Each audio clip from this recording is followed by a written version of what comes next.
20 октябр асосгузори сулҳу ваҳдати миллӣ пешвои миллат президенти ҷумҳурии Тоҷикистон муҳтарам Эмомалӣ Раҳмон дар ноҳияи восеъ бинои муассисаи томактабии Офтобакро ба истифода доданд. Кӯдакистон дар деҳаи ҷаврези деҳоти Абдиавазу бунёд гардида барои 320 кӯдак пешбинӣ шудааст.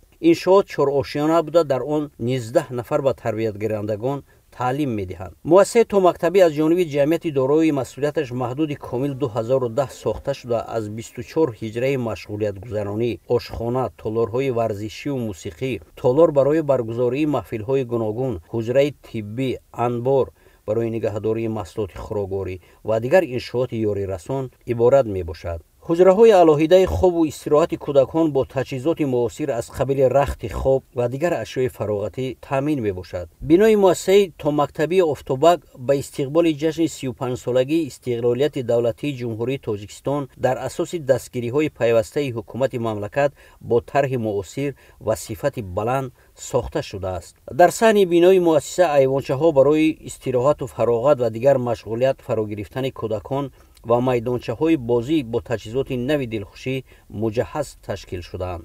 бинои навбунёд ба системаи гармдиҳӣ пайваст буда гармии ҳуҷраҳои машғулиятгузаронию корӣ дар фасли зимистон тавассути он таъмин мешавад.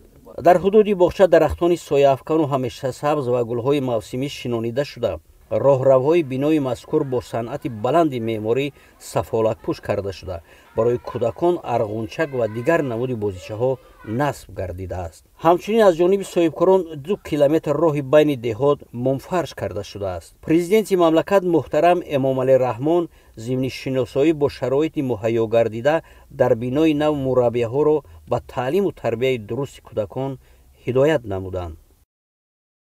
аввалан мо сипосгузорем аз пешвои муаззами миллат, ки барои мо соҳибкорони ҷавон ҳамин гуна шароитро фароҳам овардааст. ҳадафи мо як чиз аст: шароит фароҳам овардан. ин муассиса дар қаламрои вилояти Хатлон калонтарин муассиса ба ҳисоб меравад, ки дар он курсҳои забони англисӣ, русӣ ва дигар фанҳо ба роҳ монда шудааст.